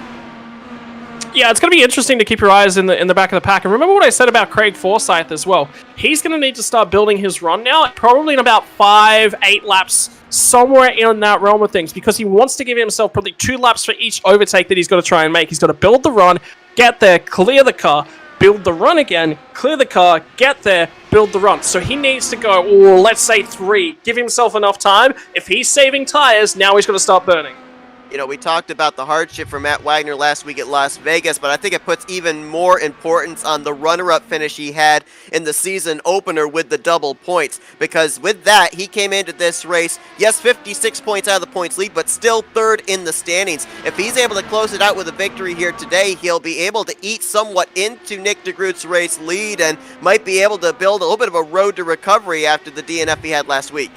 And it's critical for him as well in his point standings that DeGroot's not second. If DeGroot was second, yeah, it's a small margin. You're eating a little bit into that. But for each place DeGroot is falling down that order, that's more and more. So it's quite critical here that he defends this lead. And you'll see him get defensive here. I mean, it's a race win, but it's a race win that keeps his season alive. That's why it's so much important. He will put big significance on this, particularly given the last few weeks that he's had. That's a great point. They run somewhat similar. I think it's actually the same point standing system this year that they ran last year. And with that being said, Matt Wagner, bonus points notwithstanding, would get 50 points for the victory. Nick DeGroot would get 35 for finishing third. So that's 15 points right there, not counting any bonus points for laps led or anything that Wagner would get an advantage over Nick DeGroot with. And remember that Nunez has probably stolen the point for most laps led because he did lead such a huge chunk. And this is only now that Wagner's gotten to the point here. Schaus hasn't led enough. Schaus did lead for a good chunk here, so Nunez has probably got that most laps led bonus point all locked up. And now DeGroot is actually on the assault here on Schaus. Trying to get that runner-up position on the inside. There is Jari Brupacher coming back onto the racetrack. We showed him moments ago. Had to pit after taking the wave around. Could not make it the rest of the way, and he's going to come out right in the vicinity of the race leaders. Yeah, but have a look at the way that he's driving the car. He knows that there's absolutely nothing he can do from this position, and he knows that he's in the way of these leaders, so he's getting down. Look, I mean, he could have lifted a little bit earlier to let Gael pass a little bit sooner, but that's fine. There's nothing wrong with that, and it's a different situation, and Luis will be annoyed if he watches that and he sees that, because he sees lap traffic getting out of the way of the leaders. It's a completely different scenario. In Yari's position, he's got no way back into this race, whereas those other cars earlier for Luis, they were fighting a lot heavier. There was a lot of the race to go, and they needed to stay up there. This is the incredible thing about races like this and tracks like this, is usually it can end up surprising you. You looked back at the numbers at Auto Club. Matt Wagner was up there in the top 3 guys that you expected to go to victory lane. He finished in second. DeGroot got a huge run! Ooh, wow, Schaus might have gotten the wall too. Lost momentum. But Wagner finished second. He didn't get the victory. He was close, though. Last week at Las Vegas, he was up there in the top 3 of the drivers you would look to see go into victory lane. Finished in the garage area. If you looked at the numbers coming into this race, this looked like it'd be Achilles' heel for Matt Wagner, finishing 18th out of 19 drivers last season. And right now, he is 10 laps, 10 miles away from maybe capturing his first win of the 5th season. And critically, have a look at the battle that's developed around P2. Gael Brooks just sent it down the inside of Nick DeGroot, and he's going to try and build a run here. He had to lift. That was a little aggressive from DeGroot, but he's got to get aggressive. He has to maintain this position. He wants P2. He has to maintain it. That's why he's aggressive there. Couple of yellow and black machines mixing it up for the final spot on the podium. Nick DeGroot looking for what would be his 3rd straight podium finish on the season. Gael Brooks looking for his 2nd podium finish at New Hampshire in the last 2 years. And they've got Jari Brupacher on fresh tires behind them as well. Just kind of, I don't know if he's able to stay out of this, because his closing rate on these guys and the tires he's got are so much fresher. Well, it'd be interesting to see. I think Jari might want to try and set a fastest lap of the race. The best thing he can do if he does that is back it all the way off. He's actually got a reasonable margin back to the next car on the queue. 4.6 seconds now back to Craig Forsyth. So Craig wasn't saving tires. He was burning. He was trying something different. Didn't work in his favor. He's now fallen away. So it's a 4-car battle. Jari, get out of there, man. You just don't need to be in there. Go steal that fastest lap. Whilst ever you're underneath these guys, there's no chance you've got of stealing that one. But I think Wagner at this stage has done nearly enough. You've got to make at least a 10th back on Matt Wagner here to get him. And you've got to complete the pass for Eric Schaus. DeGroot now, his tires burnt off. He's fighting with Gael. All of that momentum loss with the battle that he had with Gael, I don't think he's got what he needs to get back to Schaus now. You know, you mentioned about that fastest lap, but those that don't know, that actually is a bonus point that drivers can get as well. You might think that it would go to Nunez or Schaus or even Wagner if taking turns out in front. No, it's actually 4th place Gael Brooks who has set the fastest lap of this race at a 22.063. So right now in possession of that bonus point with 5 laps to go.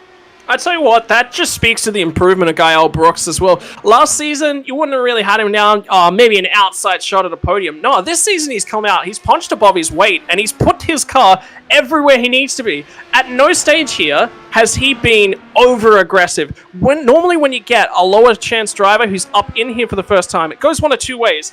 Super aggressive, super passive. Super aggressive, this is the first chance I've got to be up here, drives it in deep, overdrives the car, puts it in the fence. Hasn't seen that from Gael Brooks.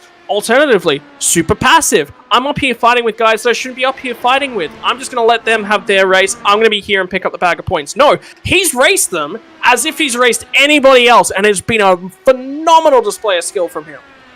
15 drivers took the green flag today. 9 still out on the racetrack, 6 of them on the lead lap, and there you see the gap, which translates to about 0.8 of a second from Matt Wagner back to Eric Schaus. The lap's ticking away quickly. The time for Schaus to be able to get up there ticking away quickly. 2 laps to go for Matt Wagner. You know, they called this the Magic Mile, and we've seen a little bit of magic here today. Lap 1 of this race, Matt Wagner makes contact with Charles Teed. Had to fight that right front wing damage for the first half of this race. Would we have expected to say that with 1 lap to go, Matt Wagner is about 1 mile away from capturing the checkered flag?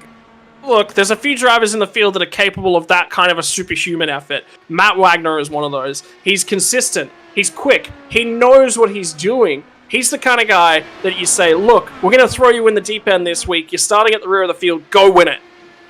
And he will. Since Texas of last season, he's back to victory lane today. It is in the Dark Horse 150 at New Hampshire. Matt Wagner joins Craig Forsyth and Nick DeGroot as a winner in the 5th season of the Dark Horse Racing Series. Oh, finally. And boy, doesn't that break the curse of bad luck that he's been having. And he would have felt that way at the start of this race. He would have put his head in his hands and been like, no, not again, not again. Last week, I think he completed 5 laps. 5 laps. And he was frustrated yesterday. Things just didn't go his way in the IRIT. Put him in the DW12. He put some laps in. He helped tweak the setup. He helped get things right. And man, does he get to celebrate. This might be maybe the longest burnout we'll see Matt Wagner do in a long time. Just the elation. You talked about the hardships that he's had, not only in this series, it's actually translated over to some other series as well. And finally, that curse broken. And even more importantly now, a little bit of good mojo in the camp of the driver of the 6. It could translate now into the upcoming weeks as he tries to make it 5 for 5 in different drivers winning the championship here in the Dark Horse Racing Series. Man, I'm so proud of him. He's really good job from these guys. And ultimately, Nick DeGroot, he's probably going to walk away from here with a championship lead. He's got such a big margin. But that is Matt Wagner saying, I am in this fight. I am in this hunt, and I want to be champion. He's got an opportunity here. But things haven't gone his way. You've got to turn things around. You've got to keep your mindset positive, and there's absolutely nothing that you can do about that except for go out there, keep driving through the bad luck. Look, when you're racing an IndyCar, when you're racing at 200 miles an hour, it's about give and take. It's about you've got milliseconds to react sometimes just because of the way things that are all going. And look, I mean, he's come on the back end of it. Gapwack has not been his friend of late. It has been his crippling factor. And the man, that performance tonight, when he's been down in the dumps, when he has been frustrated, I rate that as one of the best drives you are ever likely to see. Why? Because at no stage tonight did that man give up. And giving up is the easiest thing for anyone to do, given what he has been through in iRacing in the last few weeks. It is the absolute easiest thing to do, and that man never did it. Well, last season, Matt Wagner was a multi-time winner. He had to wait 6 weeks to get his first win that year. Only had to wait 3 weeks to find victory lane here in Season 5. And how about some of these other performances? You mentioned about Eric Schaus really quick yesterday. Follows it up with a runner-up finish here tonight. Nick DeGroot going to preserve his points lead with a third-place performance. Gael Brooks back-to-back top 5s here in his career at New Hampshire in 4th. And Craig Forsyth, another driver, much like Matt Wagner, who had some early damage, had to battle back and brings it home still with a top 5, 1 week removed from his trip to victory lane at Las Vegas. Yeah, look, I mean, it's what I've learned from the last few rounds. Sorry, I've just had a few bites to eat. It's midday, just after midday over here, so it is lunchtime. Ultimately, what we've seen over the last few weeks is different track types suit different drivers, and we see different drivers coming to the fore. What it's going to be about is consistency of those finishes. And if you have a look at who's been up there in every single race so far this season, is Nick de Groot. That's why he's leading the championship. He's only won one race of 3. That's all you need to do sometimes is you take those P2s, you take those P3s. Why? You're only losing points to 2 guys when you take a P3. When you finish P2, you're only losing points to 1 guy. Sometimes a top 5, yeah, you got to let points go sometimes. You've just got to make sure you cross that finish line. And at all stages tonight, did Nick de Groot make sure that he didn't push himself in over his head? And that's why he's walking away series leader. And there's a lot of guys tonight that'll be taking, a lot of pride out of that. Luis, oh man, you got to feel for the guy. You absolutely have to feel for the guy. He was on for a race win, and he just got frustrated behind traffic, and he let the frustration get to him. And the guy that wins tonight versus the guy that didn't even finish the race, you've got to have a look at that dynamic as well. That is so critical. There are 2 types of drivers. There's your Matt Wagner kind. Frustration, circumstance, doesn't phase him, doesn't get to him. Luis, I think he just got a little bit hot under the collar. He's frustrated. He had a reason to be frustrated, but there's nothing you can do about that in the race. He got in over his head. He made it. Well, in over his head is even the wrong term. He just made a mistake. And he got punished in the worst possible way, and you got to feel for that guy. Now, much like we saw last week, the hardship of Matt Wagner translate 1 week later to a trip to victory lane. Be interesting to see if Nunez, with the hardship here tonight, might be able to mount a comeback next week at Gateway. But it's time to go down to pit road and talk with some of our podium finishers here this evening. And let's see if we can kick things off with the guy that's going to keep the points lead and gets his 3rd straight podium finish of the season. Let's see if we can talk with Nick de Groot. Hey, Nick, Scott, and Seth up here in the FRM booth. You got us? Yeah, I gotcha. Oh, man, I mean, a solid outing for you yet again here today. You keep that points lead intact, but we saw you really fighting there for that 2nd position in the closing stages of this race. It looked like it was not only difficult to pass on the early run, but even more so difficult to pass on the long run. I mean, what were some of the things that you as a driver had to do to be able to set up passes and make them work? Yeah, it was all about timing, and I think I was trying to get him in turn 3 a couple times when I was battling Shells for the lead, and that was the wrong move. I should have been going for it in turn 1, setting it up out of 3 and 4, but yeah, because I think that's what Wagner did, actually. I think he got him 1 and 2. But yeah, it was so hard to get to his inside, and he was protecting that outside so well. Now, on the restart, I rolled through turn 1 so much better than he did, and I think I could have cleared him in 3 if I was a little more aggressive, but I didn't want to just chop him and cause him to either lift or run into me. And funny enough, I ended up doing that later to to Brooks, which I did not mean to do. I thought I had more room exiting that corner, so glad he lifted for me. But yeah, it's so hard to pass here. Really, the only way to do it is get to their outside somehow or throw the slide job and hope it sticks. Nick, I want to talk to you about traffic and the impact that traffic has in terms of deciding race results. You can't get rid of it. Traffic is always going to be part and parcel of racing, whether that is oval racing, whether that is dirt racing, whether that is road racing, anything. Traffic is part and parcel of life. You got to feel for Luis tonight. 100% you got to feel for him. But if you're in that situation where you're the car that's about to go that lap down, you've also got to race to stay on the lead lap. And it's something we talked about quite a lot. And it's a difficult situation to solve because there is no definite solution. It's all dictated by circumstance, isn't it? Yeah, it's so tough because if I'm in that position with the leader on me like that, I'm probably just going to give it up because I know pit stops are coming. I can go further, and I don't want to get run over or cause an issue with the leaders. But Peterson in that situation had every right to defend that. He's trying to stay on the lead lap. He's running like 6th. So if I was Luis in that position and somebody's not giving it up willingly, I would look at the pit window and be like, can I short pit? Can I pit early?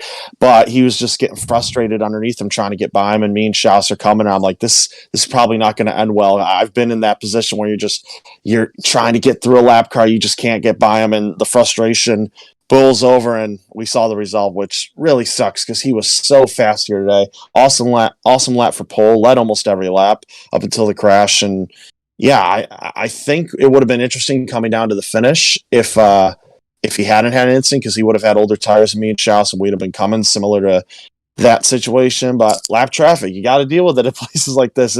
It's tough. It's tough.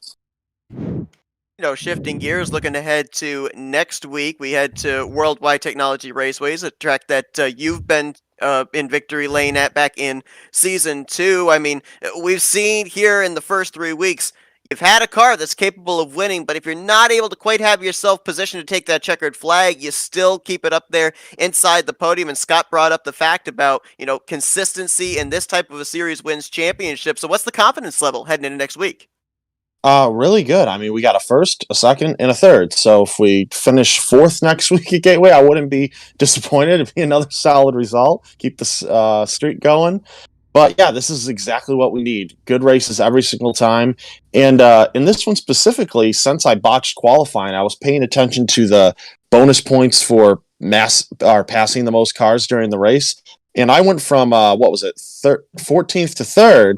But then I look at Schaus. He went from 13th to 2nd, so I think he got those. I think he stole those points from me. But, just hopefully we qualify better next week, because Gateway, New Hampshire, difficult tracks to pass. And we were able to use strategy tonight to kind of make up for that. But I don't want to have to do that at Gateway, because it's so hard to pass. And it's going to be another place you're going to have to deal with lap cars like this, and anything can happen. So we'll try to keep our nose clean and keep piling points. Yeah, we've seen in the last 2 weeks a caution has kind of been the deciding factor right in the middle of pit stops, right in the middle of strategy. Be interesting to see what happens when we get to Gateway next week. Nick, congratulations on yet another great performance here this season. And you know the drill. We're handing the mic over to you now for some thank you sponsors and shout-outs. Yeah, thank you to everybody at Factory Back Motorsports, CoveyMoore.com, Motorsport.com, DeGroot Automotive, U-Haul and Detailing, Cowboy Shit, and let's get them next week. Nick DeGroot, P3 here tonight at the New Hampshire Motor Speedway, as now we're going to see if we can get our runner-up finisher here tonight, and that would be Eric Schaus, his first top 5 finish on the season so far. And hey, Eric, Scott and Seth up here in the FRM booth. You got us? hey, Seth, how are you? Doing good, man. I'll tell you what. Looked like that 72 was going to be in victory lane, but then that caution comes out. Everybody gets bunched back up. I mean, what was going through your mind there? Because it looked like you had this race in hand after we saw the 14 have to retire. Yeah, I didn't even mind the caution. The caution worked out well for me. We got to get fuel right when we needed it, so I didn't have to do a green flag stop and risk messing that up. So I was pretty happy. Fortunately or unfortunately for me, Matt just made a really good move, spooked me a little bit, so it threw me offline, and he was able to get around me, and from there it was just dirty air. There was nothing I could do. Yeah, look, I mean, we just spoke to Nick about traffic and overtaking, and we're going to two courses in the space of 2 weeks whereby overtaking is different. It generates a different pit strategy. It generates a little bit of a different mindset from the drivers, and it also generates, when you get a caution at a particular phase of the race like this, it generates some exciting racing at a course where you wouldn't otherwise see it. It's just you go to somewhere where we just come from, like Las Vegas last week, and then you come here, and it's completely different mindsets, completely different guys up there and in the points, and you've got to keep yourself alive at all stages because you never know what's going to happen. Yeah, absolutely. These short tracks, they've got their own strategy to them. Typically, I don't run well here, so I'm happy with a second, even though the win was in grasp. Either way, you got to take what you get. Something that we observed in the beginning stages of this race, before the green flag was even taken, was the difference in speed from the DW12 car last year here at New Hampshire to this year, and it was kind of night and day. There was about 2 100s, 3 100s to be gained on speed here this season, just based off of the pole lap, the fastest laps that were turned in the early stages. With that extra speed, does that have to change your approach on how you make your way around this mile racetrack? Well, it certainly changes the lines, the liftoff points, that kind of stuff. But overall, once you get into the groove, it's like riding a horse or riding a bike. It's pretty it's easy once you get into it. Well, a great performance for you here tonight, Eric. Had to fight your way through traffic early with the 13th starting position, but bring it home runner-up here tonight, up inside the top three pretty much the entirety of this race once you got up there, never fell out. Congratulations on a great performance, and now we'll give you the opportunity for some thank you sponsors and shout-outs. Yeah, thanks, guys. Thanks to Dark Horse and Area 51 for putting on these leagues. Thanks to you guys at the in the booth. Really appreciate the broadcast. Looking forward to going and watching that. And then thanks for anybody out there watching. We appreciate your support and look forward to having you at some more races. That's Eric Schaus. He's your runner-up finisher here tonight at the Magic Mile. Once again, congratulations and best of luck next week at Gateway. Thanks, guys. Let's see if we can go down to Victory Lane and see if we can talk with Matt Wagner, who gets it done here tonight after a late race restart for his first win of Season 5. Hey, Matt, Scott, and Seth up here in the FRM booth. You got us? I got you. Well, man, I'll tell you what. We saw the early contact in this race, kind of wondered how it was going to affect you for the long run, but that caution comes out. You're bunched back up with the top 5, and next thing we know, we turn and look. You're out in front and pulling away from Eric Schaus, picking up the checkered flag here tonight. After the hardship of last week at Las Vegas, just how good does this one feel to kind of get things turned back around? I tell you what, it feels pretty good. What happened after last week? Can we just forget about that? But I really, my heart goes out to Charles Teed. I checked up a little bit. He came down right on me, and it was more like a little bit of a racing incident there. But I hate making contact with people. I just don't feel good about it. It makes me sick in my stomach. So I'm sorry, Teed. I know you're out there watching, but I sincerely apologize. But during that next set of pit stops, I actually did have a front wing replacement. I had to wait in the pits extra 5 seconds. So with that caution coming out, it did wonders for me to catch back up to the field. Look, I mean, Matt, it's been a little bit of a whirlwind ride over the last few weeks, and I've had the pleasure, the commiserations, the disappointment of being lucky enough to be along for that ride a little bit with you, and ultimately you come out, and tonight the words that I used to describe this drive tonight was, that is the drive of a champion. This is one of the best drives I've ever seen. To start with the circumstances that you started with, then keep your head in the game and keep yourself adaptable, agile, and constantly never think that you're completely and utterly out of the race. That's the thing about you, isn't it? You're just always in the race. Talk to us about the emotions from lap number 1 to lap 151. Well, lap number 1 was my first order of business. Can you guys hear me? Yep. We got you. Okay, I had a little problem with my VR headset. I apologize. But from lap 1, my whole instinct was to keep the car clean, no incidents. And unfortunately, that happened, and that was ultimately terrible. But me and Gael were discussing in Discord. I kind of felt bad me passing toward him, going to that last run there. But I had to take the run because I know I can probably get around Nick. If he mistimes his run on Eric, I know I can probably take advantage of it, and that's what happens, how I took second place. And the battle between me and Eric, he thought I sent it on him. Helping me and him were talking after race as well. And he made an error, which ultimately kind of played in my favor there.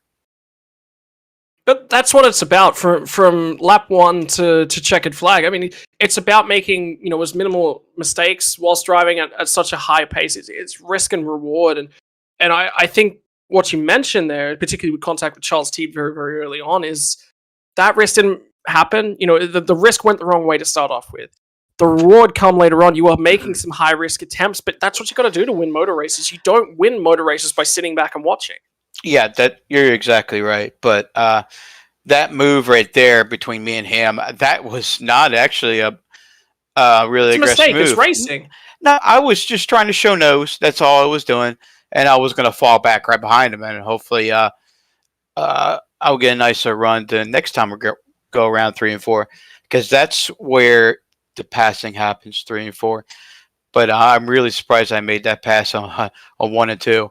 But as you said, as far as confidence level goes, you don't know how much this brings up to me. It's the last week was just horrible. It was like my worst week in leagues altogether. But this is great medicine for us and the whole Yard 51 team. I'm glad to bring home the victory for us. Not only gets you in victory lane, not only kind of stops the bleeding there of the hardship you've had in the last week, but also gets you some pretty good points as well heading into Gateway next week, allowing you to cut into Nick DeGroot's points lead and maybe continue to do that when we get to Worldwide Technology Raceway next week. Matt, congratulations on the victory here tonight. Thank you Well very much. deserved, exciting finish there, and now we're going to hand the mic over to you for some victory lane. Thank you, sponsors, and shoutouts. I'd like to thank the guys who put together this league. Eric, Charles, especially Eric. He's the flagship of this. He makes the wheels turn in this league, and he puts the time and effort and all everything. It's just great the way he does things. You guys, as well as broadcasting, Seth and Scott. You guys are like really good in the booth. I enjoy watching your guys' broadcasts. I do peek in on the some of the NASCAR ones. This is pretty good. Yeah. So, but FRN, you guys are awesome. Troy Lee Designs, Team Area 51, Bud Kicker, everybody, HyperX, everybody puts this program together. I really do appreciate it. Matt Wagner, your winner here tonight in the Dark Horse 150 at New Hampshire, working some magic at the Magic Mile. Congratulations once again there, Matt, and best of luck next week when we get to Worldwide Technology Raceway. Thank you, Seth. Have yourself a great night. So as Matt continues to celebrate here this evening, we're now 3 for 3, and drivers going to victory lane here this season in Season 5. And I mentioned this, and I just want to embellish it a little bit more here, Scott. The last 2 weeks, it has looked like somebody has the race in here. Actually, we can even go back to the last, the season opener at Auto Club. You know, it looked like back then it was going to be either Craig Forsyth or Matt Wagner that was going to win that race. And then from out of nowhere comes Nick DeGroot. Last week, it looked like it was easily going to be Craig Forsyth or Nick DeGroot, and then all of a sudden it was Craig Forsyth that jumped out to the forefront with the timing of a yellow flag. Here tonight, we looked at Nunez. Then all of a sudden it changed to Schaus. And then next thing you know, a yellow flag comes out and it's Matt Wagner out in front. It just kind of seems like in these races, you can't give the trophy to anybody until that checkered flag waves. And how good has the racing actually been? You know, it's quite easy to sit down and say when you look at other formulas, when you look at other styles of racing, the cars can't race close together. The aero packages, it's all this, it's all that, it's all the other. But you've got, I look at the whole field here, and I could say the whole field can win a race on any given day. It just comes down to circumstances. Yeah, there's guys that are more probable races, but at no stage can you sit down and say, Gael Brooks can't win a race. Jim Herrick, Hysong, all of these guys, the whole field is in the running at different phases. Brew Parker, his winner's coming. I've got my eye on him. Luis, his winner's coming. It was coming tonight. It didn't go his way. That's racing, man. Look, I get up, and it's Thursday here in Australia. I get up on a Thursday morning, and I am just excited to watch Dark Horse. I get to sit here in the booth with you and commentate the race as well, but I'm also enjoying the race. Ah, man, this league. I love this league to bits, man. With all that being said, let's look ahead next week to Gateway, because I'm not bringing out the crystal ball. That's for predictions. Ooh. Let's go to just cold, hard stats. In the last Cold, hard 3 milkshake seasons, stats? that's right. In the last 3 seasons, here at Worldwide Technology Raceway, Season 2, Nick DeGroot. Season 3, Robert Maleska III. Season 4, Henry Bennett. For DeGroot and Maleska, it was their championship seasons that they went to victory lane there. Henry Bennett was in the thick of the championship picture last season. Is Gateway this season a place that drivers that are hoping to hoist that championship trophy at season end are looking at to get a statement win? Well, you said this actually, Seth, last season before we went to Gateway as well. Gateway's critical. Gateway is a turning point in the season. From here, you either start your trend upwards. I have a look at Matt Wagner's run tonight, and I say, here's a guy who's had a couple bad weeks. This is his trend. This is his run towards the flag. You have a look at a guy like Nick DeGroot. He started strong. He's still strong. He's having average finishes. Is that enough to get him across the line? And then you have a look at a guy like Luis. Started strong. Really good opportunity tonight, trending downward. Anything can happen next week, Seth. Anything can happen. One of the biggest things is once you get about 4 rounds into a season, some drivers, they get frustrated, they start to walk away. That is critical. If you're going to be a championship winner, you cannot afford to not bring your A game every single week of this season. There are so many leagues where you sit down and you say, hey, there's one guy who is completely and utterly outperformed the field, run away with things. You cannot say that about this league. You cannot say that about Dark Horse. Remember what I said earlier in the piece as well. A P3, oftentimes in this league, is enough. Will that be enough next week? Well, it might have to be the win. It's going to be very interesting. I mean, so far we're going to be going 4 weeks, 4 different track lengths, 2 miles in the season opener, 1.5 miles last week, mile here tonight, and then 1.25 miles when we get to Worldwide Technology Raceway next week. Should be a good one.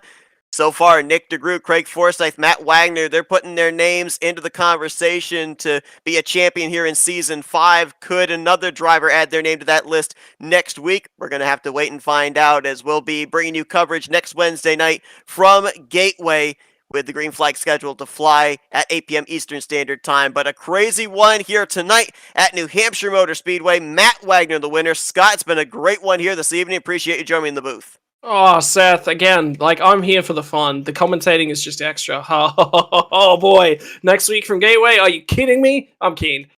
Also want to thank Matt Rod for stepping in here in the early stages of this broadcast, and thank you to you, the viewers here tonight, for joining us for an exciting finish at the Magic Mile. For Matthew Rodriguez, Scott Rankin, I'm Seth Cole. Enjoy the rest of your Wednesday night. We'll see you at Gateway next week as you've been watching another broadcast courtesy of the Flat Out Racing Network.